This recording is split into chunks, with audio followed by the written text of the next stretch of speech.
या VMOU exam second year के जो विद्यार्थी हैं उनके लिए बहुत इंपॉर्टेंट ये वीडियो होने वाला है, क्योंकि इस वीडियो के अंदर हम संक्षेप के अंदर पूरा का पूरा लेसन समझने वाले हैं। दोस्तों एक चीज और बता देता हूं, इस चैनल की जो ये PDF है वो मेरे टेलीग्राम की चैनल जो लिंक है इस डिस्क्रिप्शन में दे रखी है, वहां से तो मिल जाएगा, लेकिन आपको इस PDF के पासवर्ड नहीं मिलेंगे, फिर आप रोते रहना। अगर आपको पासवर्ड चाहिए तो इस वीडियो को 1 मिनट भी बिना स्किप किए हुए पूरा देखो, बीच के अंदर मैं कहीं भी इस PDF के पासवर्ड है वो मेंशन कर दूंगा, तो इस वीडियो को अंत तक जरूर देखें। ये वीडियो एकदम फ्री है, बिल्कुल फ्री है। इस वीडियो की मैं चाहूँ तो इसकी कॉस्ट रख सकता हूँ 199 रुपीज़, लेकिन आपको एकदम फ्री के अंदर दे रहा हूँ। पूरी की पूरी बुक्स का जो सारांश है वो इस वीडियो के अंदर मैं आपको देने वाला हूँ, तो don't miss this video, and तक इस वीडियो को जरूर वॉच करें। आज के सामाजिक अनुसंधान SO03 का जो आपका पहला अध्याय है वो है सामाजिक अनुसंधान का अर्थ क्या है। तो दोस्तों इसका अर्थ है सामाजिक घटनाओं एवं तथ्यों के बारे में नवीन जानकारी प्राप्त करना। किसके बारे में? सामाजिक घटनाओं एवं तथ्यों के बारे में नवीन जानकारी, नई नई जानकारी प्राप्त करना तथा उस ज्ञान में, प्राप्त ज्ञान में वृद्धि करना, उसमें और जानना तथा उसमें संशोधन करना। ये क्या है? सामाजिक अनुसंधान है। देखो दोस्तों कितना सरल है, कितना आसान है, लेकिन हमारी बुक्स के अंदर बहुत लंबा चौड़ा, बहुत पेजों के अंदर दे रखा है, वो दोस्तों आपको बिल्कुल भी याद नहीं रखना। सिर्फ जो इसका संक्षेप है वो इतना ही है। क्या? सामाजिक घटनाओं एवं तथ्यों के बारे में नई जानकारी प्राप्त करना एवं प्राप्त ज्ञान में वृद्धि करना और उसमें संशोधित करना। यह है आपके पार्ट 1 का सारांश। देखो कितना इजी है, एकदम सरल है। अब बात करते हैं आपका दूसरा अध्याय के बारे में। दूसरा अध्याय है आपके सामाजिक अनुसंधान के प्रकार कितने हैं? मुख्य रूप से 4 प्रकार है। कौन कौन से? गुणात्मक है, मात्रात्मक है, प्राथमिक है और द्वितीयक अनुसंधान है। इसी के साथ आपका चैप्टर 2 है वो एकदम कंप्लीट हो जाता है। इसी के साथ आप बात करते हैं दोस्तों आपका चैप्टर 3 किसके? PS03 जिनका 12 अगस्त को पेपर होने वाला है उनके लिए, और बाकी के लिए भी ये वीडियो मोस्ट इंपोर्टेंट होने वाला है। अगर आपको पासवर्ड चाहिए इस PDF के तो वीडियो को अंत तक जरूर देखना, मैं बीच के अंदर कहीं भी मेंशन कर सकता हूं। अब बात करते हैं अध्याय 3 के बारे में। आपका है सामाजिक सर्वेक्षण का अर्थ। ठीक है दोस्तों, समाज में किसी घटना का विस्तृत अध्ययन कर तथ्यों को संकलन ही सामाजिक सर्वेक्षण है। क्या चीज? समाज में किसी घटना का, यानी समाज के अंदर कोई घटना घटी, जैसे कि खेजड़ी वाला अभियान हो गया, और भी बहुत सारे जैसे समाज के अंदर जो भी घटनाएं घटती हैं वर्तमान समय में, उसका विस्तृत यानी बहुत बड़ा रूप का अध्ययन करके, तथ्यों का संकलन करके जो एकदम निष्कर्ष निकलता है वही सामाजिक सर्वेक्षण है। बात करें दोस्तों सिर्फ सर्वेक्षण क्या होता है, तो सर्वेक्षण एक विज्ञान मापन विधि है, यानी कलात्मक विज्ञान मापन विधि। यानी सर्वेक्षण ऐसे जैसे आप नहीं बोलते कि उन्होंने मतलब समझ लो कि CM ने एक भूमि का सर्वेक्षण किया, मतलब उसका प्रशिक्षण किया, उसका मापन किया। अब बात करते हैं दोस्तों आपके चौथा अध्याय है वैज्ञानिक पद्धति। क्या चीज है? वैज्ञानिक पद्धति एवं चर के बारे में जानते हैं। दोस्तों छोटे छोटे एकदम सरल अध्याय हैं, फिर भी अपन इनको हार्ड रूप में ले लेते हैं, वो हार्ड रूप में आपको नहीं लेना है। आशा करता हूं दोस्तों इस हिसाब से कोई भी आपको नहीं समझाने वाला है। अध्याय 4 है वैज्ञानिक पद्धति, जिसे हम निधि भी बोल सकते हैं। परीक्षण और प्रयोग के माध्यम से तथ्यों को वस्तुनिष्ठ रूप से स्थापित करने की प्रक्रिया वो क्या कहलाती है? वैज्ञानिक पद्धति कहलाती है। मूल प्रक्रिया में अवलोकन करना, इसके जो वैज्ञानिक पद्धति है वो क्या क्या काम करती है? मूल प्रक्रिया में अवलोकन करना, परिकल्पना बनाना, भविष्यवाणी करना, अंत में परिणामों का विश्लेषण करना, वो क्या है? वैज्ञानिक विधि है। यदि किसी भी चीज के अंदर उसका अवलोकन करना, परिकल्पना बनाना या उसकी भविष्यवाणी करना या उसके परिणाम का जो विश्लेषण करना, वो क्या चीज है? वैज्ञानिक पद्धति है। अब बात करते हैं दोस्तों वैज्ञानिक चर क्या है? वह चीज जिसे बदला या मापा जा सकता है। क्या? वो चीज जिसे बदला भी जा सकता है और मापा भी जा सकता है, उसे क्या कहते हैं? वैज्ञानिक चर कहते हैं। वैज्ञानिक चर होते हैं वो 2 प्रकार के होते हैं। पहले होते थे स्वतंत्र चर, जिसे प्रयोग के दौरान बदला जा सकता है, किसी चीज पर प्रयोग कर रहे हैं उसे बदला जा सकता है, उसे क्या कहते हैं? स्वतंत्र चर। और दूसरा होता है आश्रित चर। ये कौन से चर होते हैं? जिसे प्रयोग के दौरान परखा या मापा जा सकता है। इसी के साथ दोस्तों आपका होता है चौथा अध्याय वो कंप्लीट। अब बात करते हैं दोस्तों 5वें अध्याय के बारे में। आपका 5वां अध्याय है उपकल्पना। क्या है? उपकल्पना। इसके अर्थ, विशेषताएं, प्रकार एवं निर्माण जानते हैं। 4 चीज जानिए। क्या? अर्थ, विशेषताएं, प्रकार एवं निर्माण जानना है। दोस्तों सबसे पहले जानते हैं उपकल्पना का अर्थ। अर्थ क्या होता है? 2 अथवा 2 से अधिक या 2 या 2 से अधिक चरों के बीच अनुभव मूलक संबंध का अनुमानित विवरण होता है, उसे क्या कहते हैं? उपकल्पना कहते हैं। दोस्तों चर के बारे में जाना। अभी हमने चर क्या होता है दोस्तों, जो चर होता है वो होता है किसी चीज को मापना या फिर बदलना। क्या? मापना या बदलना, यहीं पे वही चीज है। क्या चीज? 2 या 2 से अधिक चर, जिसे मापना या फिर परखना का अनुभव मूलक जो संबंध होता है, उसे अनुमानित वितरण होता है, उसे क्या कहते हैं? उपकल्पना। अब बात करते हैं इसकी विशेषताएं कौन कौन सी है। तो दोस्तों उपकल्पना की विशेषताएं क्या है? उपकल्पना में हमें यह पता चलता है कि हम किसकी खोज कर रहे हैं, ताकि उपकल्पना की सत्यता की जांच की जा सके। क्या चीज? उपकल्पना में हमें यह पता चलता है कि हम किसकी खोज कर रहे हैं, ताकि उपकल्पना की सत्यता की जांच की जा सके। अब बात करते हैं उपकल्पना के प्रकार कितने, तो 2 प्रकार के हैं। पहली है शून्य परिकल्पना, जिसमें भविष्यवाणी होती है, और सेकंड है वैकल्पिक परिकल्पना। अब हम जानते हैं उपकल्पना के निर्माण। एक पूर्व अनुमानित परीक्षण योग्य कथन है जो परिणाम और उन परिणामों की भविष्यवाणी करता है जिनकी शोधकर्ताओं को अपेक्षा होती है। इसी के साथ दोस्तों आपका जो 5वां पार्ट है वो कंप्लीट होता है। अब आपके 6वां अध्याय आपके तथ्य, प्रकार एवं स्रोत। क्या है? तथ्य, प्रकार एवं स्रोत। अब बात करते हैं दोस्तों इसके अंदर ये तथ्य होते हैं वो कितने प्रकार के होते हैं? 3 प्रकार के होते हैं। कौन कौन से? योगात्मक तथ्य, अर्थ योगात्मक तथ्य तथा गैर योगात्मक तथ्य। अब बात करते हैं इसके स्रोतों के बारे में। तो दोस्तों इसके स्रोत 3 प्रकार के होते हैं। कौन कौन से? प्राथमिक, द्वितीयक तथा तृतीयक। इन स्रोतों के अंदर क्या क्या आता है दोस्तों? उनके अंदर वीडियो हो गया, ऑडियो हो गया, फोटोग्राफी हो गया या गवर्नमेंट डॉक्यूमेंट्स हो गए, ये प्राथमिक तथ्य के बारे में आते हैं। अब दोस्तों बात करते हैं, अभी हमने इस अध्याय के अंदर, इस वीडियो के अंदर बात की सामाजिक अनुसंधान के खंड 1 के बारे में, सामाजिक अनुसंधान एवं वैज्ञानिक पद्धति के 6 अध्यायों के बारे में।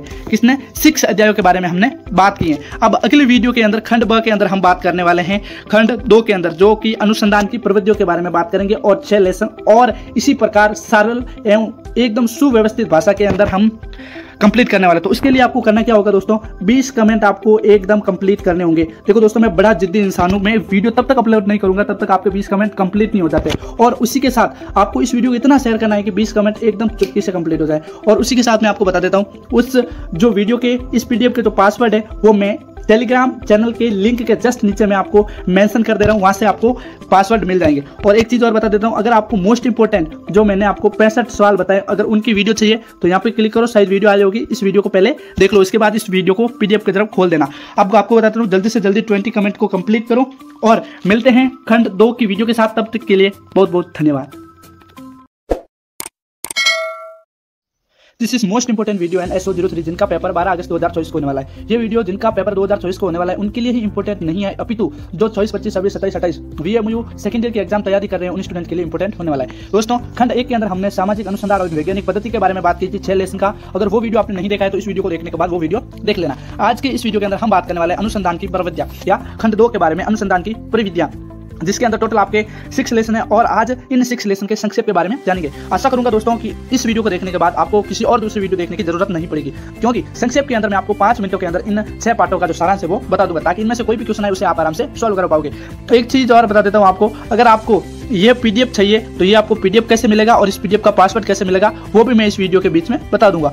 चलो आज की इस वीडियो को शुरू करते हैं। सबसे पहले सोशल रिसर्च जो आपकी इस पुस्तक का नाम है उसके अध्याय 7 से शुरू करते हैं, क्योंकि 6 अध्याय टोटल मैंने खंड 1 के अंदर संक्षेप के अंदर बता दिया है, वो इस वीडियो के बाद देख लेना। अध्याय 7 की बात करते हैं, आपका उसका नाम है अवलोकन। क्या दोस्तों? अवलोकन। अब जानते हैं अवलोकन क्या होता है, इसके बारे में संक्षेप में। ध्यानपूर्वक देखने या ध्यान से देखने की क्रिया। क्या चीज? ध्यानपूर्वक किसी चीज को देखने या ध्यान से देखने की क्रिया या उदाहरण होती है या ध्यान देने की क्षमता होती है, उसे क्या कहते हैं? अवलोकन कहते हैं। अब बात करते हैं दोस्तों, ये शब्द है जो वैज्ञानिक गतिविधि के दौरान एकत्रित किए गए किसी भी डेटा को भी संदर्भित कर सकता है। या ये शब्द वैज्ञानिक गतिविधि के दौरान जो एकत्रित किए गए किसी भी डेटा को संदर्भित कर सकता है। अवलोकन गुणात्मक हो सकते हैं, अर्थात किसी गुण की अनुपस्थिति या उपस्थिति को नोट किया जाता है और देखी गई घटना का वर्णन किया जाता है। जैसे खिचड़ी वाला जो सामाजिक घटना हुई थी उसे देखी गई और उसका वर्णन किया गया, उसी प्रकार इसी के अंदर यही किया जाता है। या मात्रात्मक हो सकती है, यदि गिनती या माप के द्वारा देखी गई घटना की संख्या के मान जोड़ सकते हैं। अब दोस्तों इसी के साथ आपको होता है फर्स्ट अध्याय कंप्लीट, मतलब इतना सा ये छोटा, आप बहुत बड़ा इसे समझ रहे हो, इतना बड़ा नहीं है, एकदम सारांश में संक्षेप में इतना ही है। क्या है? अब बात करते हैं आपके दूसरे अध्याय की तरफ, खंड 2 का, यानी 8वां अध्याय। 8वां अध्याय का नाम है आपका साक्षात्कार। क्या है? साक्षात्कार। दोस्तों सिंपल भाषा में हम जानते हैं साक्षात्कार क्या होता है, मतलब साक्षात्कार यानी आमने सामने बातचीत करना या आमने सामने दर्शन। यानी साक्षात्कार परस्पर मौलिक वार्तालाप की पद्धति होती है या मौलिक वार्तालाप की, जिसमें बातचीत में नए विचार तथा चिंतन पैदा होते हैं। वैज्ञानिक पद्धति कह लो, सामाजिक चीज कह लो, उसके बीच जो वार्तालाप होती है उनसे क्या नए विचार, नई चीजें, नई चिंतन, नई नई प्रकार की कुछ अलग अलग चीजें जानने को मिलती है। लेकिन बातचीत की दिशा की पूर्ण भविष्यवाणी करना कठिन होता है। बात करने से पूर्व क्या क्या होने वाला है वो भविष्यवाणी हम नहीं कर सकते। साक्षात्कार को प्रमाणिक बनाने हेतु विवरण सूची चेकलिस्ट की एक मानकीकृत प्रति समिति के सदस्यों को दी जाए ताकि उसके अनुरूप व्यवहार किया जा सके। दोस्तों सिंपल लैंग्वेज के अंदर इसको समझते हैं साक्षात्कार को। क्या चीज? साक्षात एक प्रश्नोत्तर सत्र है जिसमें एक व्यक्ति प्रश्न पूछता है और दूसरा व्यक्ति उन प्रश्नों का उत्तर देता है। यह आमने सामने दो तरफा बातचीत हो सकती है या इसमें एक से अधिक साक्षात्कारता और एक से अधिक प्रतिभागी भी हो सकते हैं। साक्षात्कार संपूर्ण चयन पूर्वाग्रह प्रक्रिया का सबसे महत्वपूर्ण हिस्सा है। यह है दोस्तों छोटा सा एक साक्षात्कार जो आपका अध्याय कंप्लीट होता है। अब बात करते हैं आपके 9वें अध्याय की तरफ। 9वां अध्याय है आपका प्रश्नावली। कौन सा है दोस्तों 9वां अध्याय है? प्रश्नावली। अब जानते हैं अनुसंधान करने का एक औजार है। प्रश्नावली क्या है? अनुसंधान करने का एक औजार है। अनुसंधान क्या होता है, इनके बारे में मैंने डिटेल से दोस्तों खंड 1 के बारे में बताए हैं। इस वीडियो को देखने के बाद वो वीडियो जरूर देख लेना, जिसमें लोगों से सूचना एकत्रित करने के लिए उनसे बहुत से प्रश्न पूछे जाते हैं। यानी कोई भी चीज़ होती है, कोई भी डाटा होता है, उसे एकत्रित करने के लिए लोगों से जो प्रश्न पूछे जाते हैं उसे अनुसंधान का एक हिस्सा होता है, उसे प्रश्नावली कहते हैं। अब बात करें दोस्तों इसी के अंदर कि प्रश्नावली होती है जो लोगों का अनुभव या दृष्टिकोण या राय के बारे में डेटा एकत्रित करने के लिए किया जाता है। प्रश्नावली का उपयोग मात्रात्मक या गुणात्मक जानकारी एकत्रित करने के लिए किया जाता है।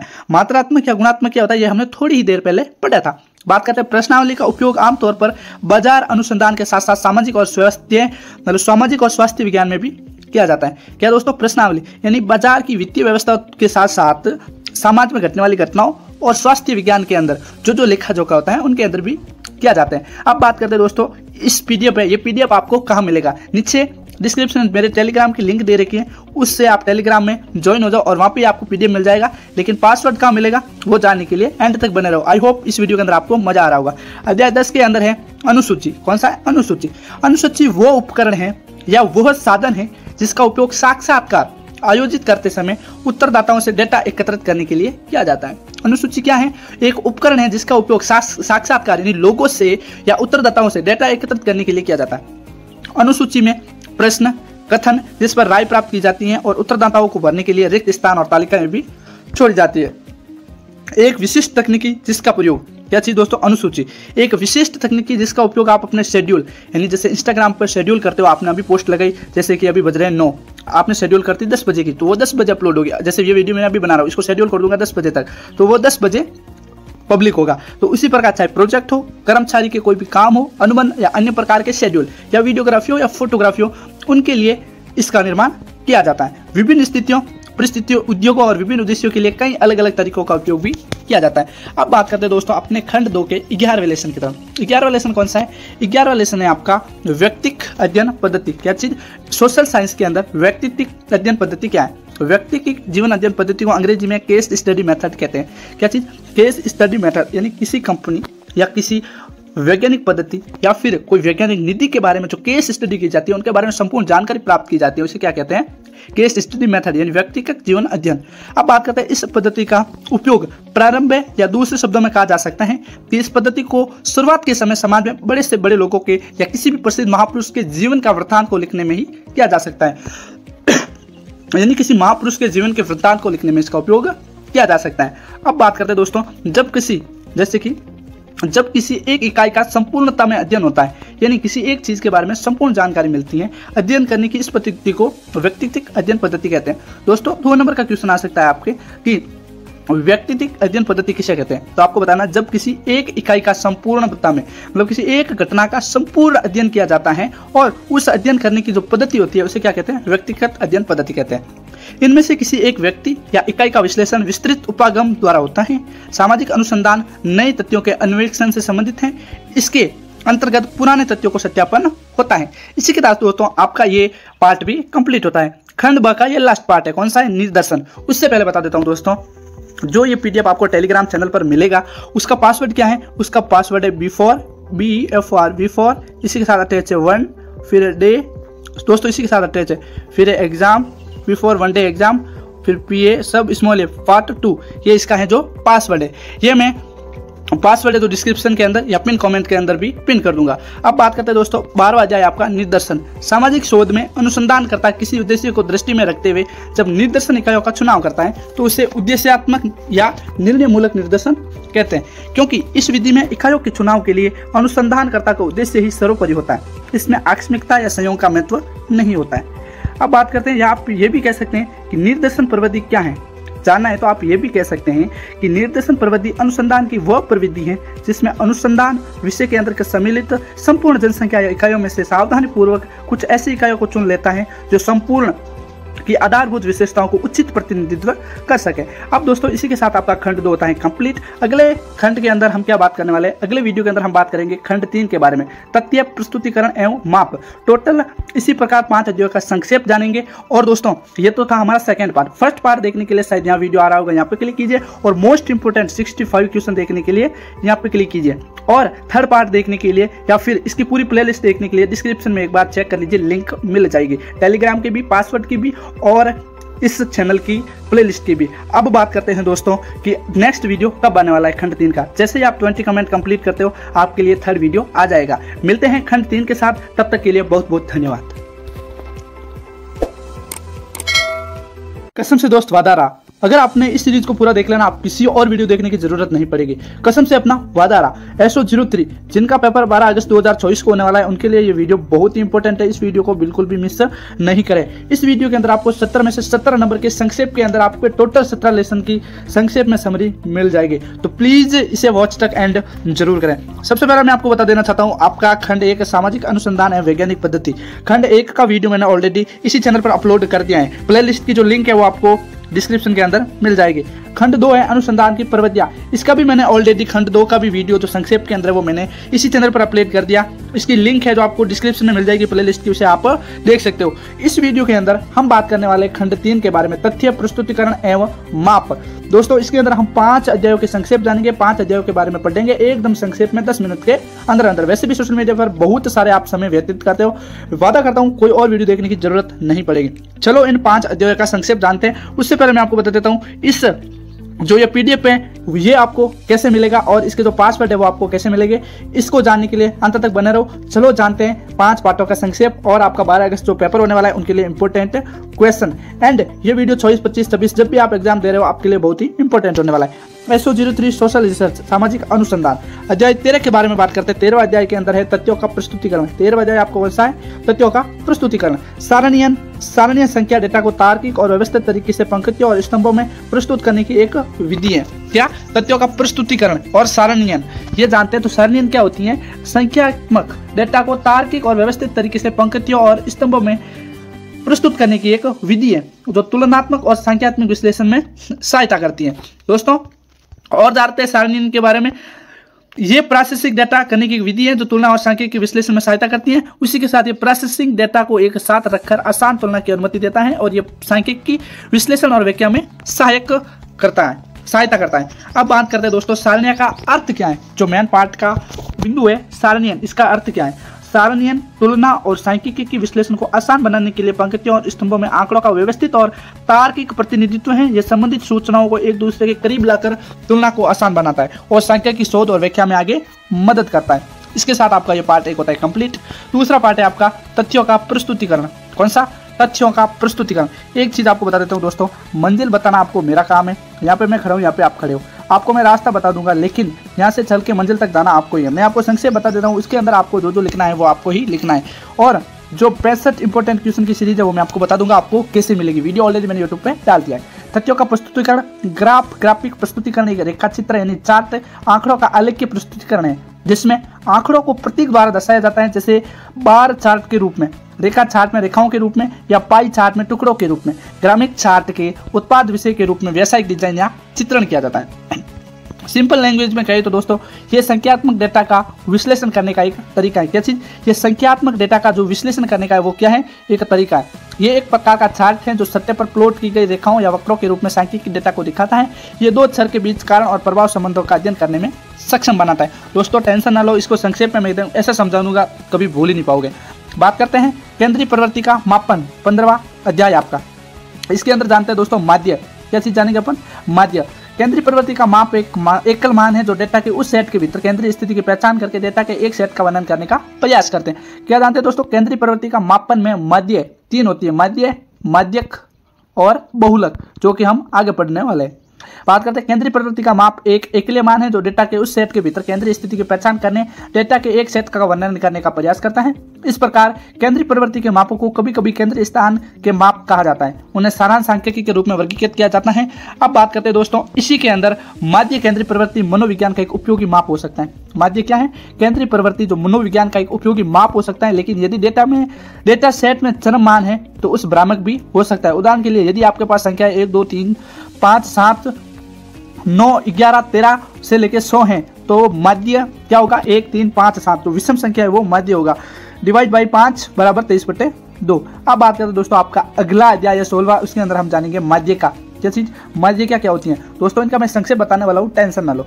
माध्य का उस कोटि का मान होता है जो व्यवस्थित श्रेणी को 2 बराबर संख्याओं में विभाजित कर देता है, जैसे 2 को 1, 1 बराबर समा में समर्पित कर देता है। ये मान वास्तविक मूल्यों से स्वतंत्र होते हैं। आंकड़ों को बढ़ते अथवा घटते क्रम में व्यवस्थित करना। माध्यम की गणना में सबसे अधिक महत्वपूर्ण है सम संख्याएं होने पर दो मध्यस्थ कोटि मानों को औसत मध्यिकाएं होगा। जैसे सम कौन कौन से हो गए 2, 4, 6, 8 और विषम कौन से हो गए 1, 3, 5, 7 जिसमें पूरा पूरा भाग ना जाता हो। अब बात करते हैं दोस्तों आपके 17वें अध्याय की तरफ। 17वां अध्याय है केंद्रीय प्रवृत्ति का मापन। किसको? बहुलक। मैंने कहा ना दोस्तों माध्य, माध्यक और बहुलक, ये 3 पार्ट आपको मोस्ट इंपोर्टेंट है। ये तीनों याद करके जाने, इनका संक्षेप में आपको बताने वाला हूं, टेंशन ना लो। सांख्यिकी में बहुलक वो संख्या है जो सबसे अधिक बार आती है। डेटा सेट में एक या अधिक बहुलक हो सकते हैं या बिल्कुल भी नहीं हो सकते। बहुलक माध्य से भिन्न है जो किसी सेट में संख्याओं का औसत होता है। यह माध्यिका से भी भिन्न होता है जो किसी सेट का मध्य बिंदु भी होता है। दोस्तों तीनों अध्याय का सारांश जानते हैं। क्या चीज? तीनों का 15वां, 16वां और 17वां माध्य, माध्यिका तथा बहुलक, तीनों अध्याय का सारांश। आंकड़ों में एक केंद्रीय प्रवृत्ति संभाव्यता वितरण के लिए एक केंद्रीय या विशिष्ट मूल्य है। बोलचाल की भाषा में केंद्रीय प्रवृत्ति के उपायों को अक्सर औसत कहा जाता है। केंद्रीय प्रवृत्ति के जो उपाय है जैसे माध्य, माध्यिका और बहुलक, इसको क्या कहा जाता है? औसत कहा जाता है। केंद्रीय प्रवृत्ति शब्द 1920 के दशक के उत्तरार्ध में आता है और केंद्रीय प्रवृत्ति को सबसे सामान्य उपाय अंकगणितीय माध्य, माध्यिका और बहुलक हैं। अब बात करते हैं दोस्तों बहुलक, माध्यिका का और माध्य के बीच में अंतर क्या है। बहुलक क्या काम का है? सबसे अधिक बार आने वाला मान है, जिसे क्या कहते हैं? बहुलक। माध्यिका किसे कहते हैं? किसी क्रमबद्ध डेटा सेट में मध्य की संख्या। क्या? किसी क्रमबद्ध, जैसे 1, 2, 3 ये क्रमबद्ध लिखा हुआ है, इसके डेटा सेट, जो क्रमबद्ध डेटा सेट के मध्य की जो संख्या होती है उसे क्या कहते हैं? माध्यिका कहते हैं। माध्य किसे कहते हैं? सभी मानों का योग या मानों की संख्या से विभाजित। यह है दोस्तों आपके टोटल बुक का पूरा सारांश। एक चीज और बता देता हूं आपको, अगर आपने इस सीरीज के 3 खंड देख लिए, खंड 1, 2 और 3, तो दोस्तों वादा करता हूं आपके 70 में से 70 नंबर के क्वेश्चन आप आराम से सॉल्व करके आओगे। इतनी आसान तरीके से मैंने खंड और खंड ब के बारे में बताया है। अगर आपको 65 वीडियो की सीरीज वाला वीडियो देखना है तो यहाँ पर क्लिक कीजिए, और अगर आपको खंड 1 वाला वीडियो देखना है तो यहाँ पे क्लिक कीजिए, और खंड 2 वाला देखना है तो यहाँ पे क्लिक कीजिए। चैनल को सब्सक्राइब कीजिए ऐसे ही शानदार और वीडियो के लिए। धन्यवाद। सो है guys, this is most important person जो आपको मैं बताने वाला हूँ। ये है मोस्ट इंपोर्टेंट पर्सन जो आपके पेपर के अंदर आने वाले हैं। इससे बाहर एक भी क्वेश्चन नहीं जाएगा, ऐसो जरी का। चलो ये भी जान लेते हैं। पहला प्रश्न है आपका वैज्ञानिक पद्धति क्या है। सेकेंड प्रश्न है सामाजिक शोध को परिभाषित करना है। थर्ड क्वेश्चन है व्यवहारिक अनुसंधान क्या है। और जो चौथा क्वेश्चन है आपका वो है प्रयोगात्मक शोध कितने प्रकार के होते हैं। पांचवा क्वेश्चन है सोशल रिसर्च जो पुस्तक है उसके लेखक कौन है। छठवां क्वेश्चन है सामाजिक सर्वेक्षण को परिभाषित करना है। सातवां क्वेश्चन है समग्र क्या है। आठवां मोस्ट इंपोर्टेंट प्रश्न है क्रियात्मक अनुसंधान क्या है। 9वां सबसे इंपॉर्टेंट प्रश्न है वो है शोधोद्देश्य निर्देशन क्या है। 10वां सबसे इंपॉर्टेंट प्रश्न है वो है उपकल्पना के 2 लाभ लिखने। 11वां सबसे मोस्ट इंपॉर्टेंट प्रश्न है वो है सोशल सर्वेज एंड रिसर्च पुस्तक के लेखक कौन है। कौन? Who is the authority of social survey and research. चलो बात करते हैं 12वें प्रश्न की तरफ। 12वां प्रश्न है आपका विशुद्ध शोध के कोई 2 उद्देश्य बताने। 13वां क्वेश्चन है प्रश्नावली में मुक्त और बंद प्रश्न क्या है। चौथा प्रश्न है आपका एक अच्छी उपकल्पना के 2 विशेषताओं पर उल्लेख करना है। 15वां सबसे इंपॉर्टेंट प्रश्न है आपका वो है निम्न विधि क्या है। क्या चीज? निगमन विधि क्या है। What is the. 16वां क्वेश्चन है आपका उपकल्पना के मुख्य स्रोतों का उल्लेख करना है। 17वां क्वेश्चन है निदर्शन क्या है। 18वां क्वेश्चन है आपका तथ्य कितने प्रकार के होते हैं। How many type of data. बात करते हैं 29वां क्वेश्चन है आपका गणनात्मक अनुसंधान क्या है। What is the qualitative of research. बात करते हैं 20वां क्वेश्चन सबसे इंपॉर्टेंट है वह वर्गीकरण क्या है। बात करते हैं दोस्तों आपके 21वां मोस्ट इंपॉर्टेंट क्वेश्चन है वो है माध्यिका क्या है। क्या चीज? माध्यिका क्या है। What is the merit. बात करते हैं 22वां क्वेश्चन है माध्यिका के सूत्र का उल्लेख कीजिए। बहुलक क्या है। 23वां क्वेश्चन।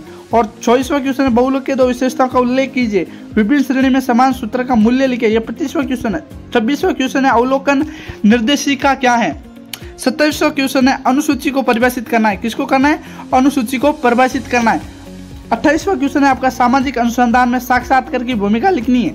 29वां क्वेश्चन है अंतर्वस्तु विश्लेषण क्या है। 30वां क्वेश्चन है वो है सांख्यिकी के जन्मदाता कौन है। ये है आपके टोटल सेक्शन ए के अंदर most important 30 question.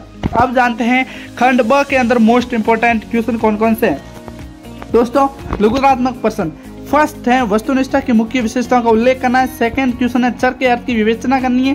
Third question है सामाजिक अनुसंधान की प्रकृति बताइए। फोर्थ क्वेश्चन है सामाजिक शोध में सर्वेक्षण को महत्व को संक्षेप में बताना है। 5वां क्वेश्चन है सामाजिक शोध के प्रकारों की चर्चा करनी है।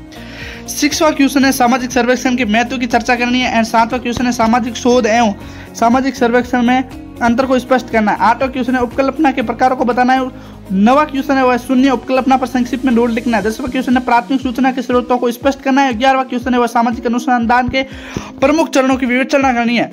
चलो बात करते हैं आपका 12वां क्वेश्चन है वो है द्वैतिक आंकड़ों के गुण व दोषों की व्याख्या करनी है। 13वां क्वेश्चन के अंदर तथ्यों के प्राथमिक स्रोतों पर संक्षिप्त में टिप्पणी लिखनी है। और 14वें क्वेश्चन में सहभागी और असहभागी अवलोकन में अंतर स्पष्ट करना है। और 15वें क्वेश्चन के अंदर अर्ध सहभागी अवलोकन पर एक संक्षिप्त में नोट लिखना है। अब बात करते हैं 16 सबसे इंपॉर्टेंट क्वेश्चन है आपके लिए। नियंत्रित अवलोकन के महत्व की विवेचना करनी है। अनियंत्रित अवलोकन की सीमाओं की विवेचना करनी है। 18वें क्वेश्चन के अंदर साक्षात के विभिन्न प्रकार बताने हैं। 19वें क्वेश्चन के अंदर प्रश्नावली के महत्व की विवेचना करनी है। 20वें क्वेश्चन के अंदर साक्षात अनुचुनी पर एक संक्षिप्त में टिप्पणी लिखनी है। 21वें क्वेश्चन के अंदर आपको अनुसूची के प्रयोग की प्रक्रिया का उल्लेख करना है। बात करते हैं दोस्तों 22वां क्वेश्चन है आपके लिए सामाजिक शोध में व्यक्तिक अध्ययन विधि की भूमिका को संक्षेप में लिखना है। दैव निर्देशन के प्रकारों को लिखना है। 24वें क्वेश्चन के अंदर सामाजिक अनुसंधान में सांख्यिकी के महत्व की विवेचना करनी है। इन सबका सारा संक्षेप में मैंने 3 पार्ट के अंदर दे रखा है, उसे ध्यान से वीडियो देखा तो ये आराम से आप क्वेश्चन कर पाओगे। अब बात करते हैं आपके सेक्शन सी के अंदर मोस्ट इंपोर्टेंट प्रश्न, निबंधात्मक प्रश्न। फर्स्ट है सामाजिक शोध क्या है। What is the social research, discuss the importance and AIIMS of social research. मतलब सामाजिक शोध के उद्देश्य एवं महत्व की विवेचना करनी है। वर्णनात्मक तथा परीक्षणात्मक सामाजिक अनुसंधान का वर्णन करना है। सेकंड क्वेश्चन है विशुद्ध अनुसंधान क्या है। विशुद्ध और व्यावहारिक अनुसंधान में अंतर स्पष्ट करना है। अथवा के अंदर दे रखा है सामाजिक सर्वेक्षण को परिभाषित कीजिए। किसको, define social survey, explain the main feature and. सामाजिक सर्वेक्षण की प्रमुख विशेषताओं का उल्लेख करना है। अब 13वां है वो है वैज्ञानिक पद्धति क्या है। What is the scientific method, वैज्ञानिक पद्धति को प्रमुख विशेषताओं का उजागर करना। अथवा के अंदर दे रखा है प्रकल्पना को परिभाषित कीजिए। सामाजिक शोध में प्रकल्पना के महत्व और सीमाओं की विवेचना कीजिए। 14वां क्वेश्चन है, चौथा क्वेश्चन है आंकड़ों से आप क्या समझते हैं। आंकड़े वो नहीं जो अपने राजस्थान के अंदर उगते हैं, जोधपुर के अंदर उगते हैं, बाली बीकानेर, वो नहीं आंकड़े। आंकड़े वो होता है जो डाटा होता है। प्राथमिक या द्वैतिक आंकड़ों के स्रोतों में अंतर स्पष्ट करना है। अवलोकन क्या है, इसके विभिन्न प्रकारों का वर्णन करना है। बात करते हैं 5वां मोस्ट इंपोर्टेंट क्वेश्चन। 5वां मोस्ट इंपोर्टेंट क्वेश्चन है आपका तथ्य संकलन की पद्धति के रूप में साक्षात के साथ सीमाओं की विवेचना करना है। साक्षात के विभिन्न प्रकार के बताना है। साक्षात के विभिन्न प्रकारों को बताना है। 6वां क्वेश्चन है प्रश्नावली के प्रकारों की विवेचना करनी है और सामाजिक यानी सोशल रिसर्च के मुख्य प्रविधि के रूप में निरीक्षण की विधि को विवेचना करनी है। 7वां मोस्ट इंपोर्टेंट क्वेश्चन है एक अच्छी कार्यकारी उपकरण की प्रमुख विशेषताओं की चर्चा करनी है और अनुसूची पर एक निबंध लिखना है। 8वां मोस्ट इंपोर्टेंट आपका क्वेश्चन है व्यक्तिगत अध्ययन पद्धति क्या है, इसके लाभ व हानियों की चर्चा करनी है। व्यक्तिगत अध्ययन विधि की मुख्य विशेषताओं और प्रकारों की विवेचना करनी है। बात करते हैं 9वां क्वेश्चन है आपका जनगणना विधि क्या है और सोशल रिसर्च के अंदर निर्देशन के महत्व एवं सीमाओं की विवेचना करनी है। सोशल रिसर्च में विदर्श पद्धति की व्याख्या कीजिए तथा इसके महत्व पर प्रकाश डालना है आपको। 10वां क्वेश्चन आपके लिए मोस्ट इंपोर्टेंट है वो है आंकड़ों के वर्गीकरण और सारणीकरण से आप क्या समझते हैं। दोनों में अंतर स्पष्ट करना है और अथवा के अंदर देख रखा है एक अच्छी सारणी की विशेषताओं और प्रकारों की विवेचना करनी है। 11वां क्वेश्चन है ग्राफ पर एक निबंध लिखना है एंड अथवा के अंदर ये दे रखा है निम्नलिखित तालिका को जो इसके माध्य ज्ञात करने, किसके, इसके माध्य ज्ञात करने। अब बात करते हैं दोस्तों 12वें क्वेश्चन की तरफ। 12वां क्वेश्चन है आपके माध्य के कैसे आप क्या समझते हो, माध्य को गुण एवं दोषों को बताइए। और अथवा के अंदर दे रखा है केंद्रीय प्रवृत्तियों के माप की उपयोगिता को सीमाओं की विवेचना करनी है। अब दोस्तों एक चीज बता देता हूं, मैंने माध्य और बहुलक के बारे में डिटेल से एकदम मस्त वीडियो बना रखा है, शायद आपने वो देखा होगा तो अच्छी बात है क्योंकि इसी वीडियो के अंदर है। Thanks for watching this video. मिलते हैं एक और नए वीडियो के साथ, तब तक के लिए बहुत बहुत धन्यवाद।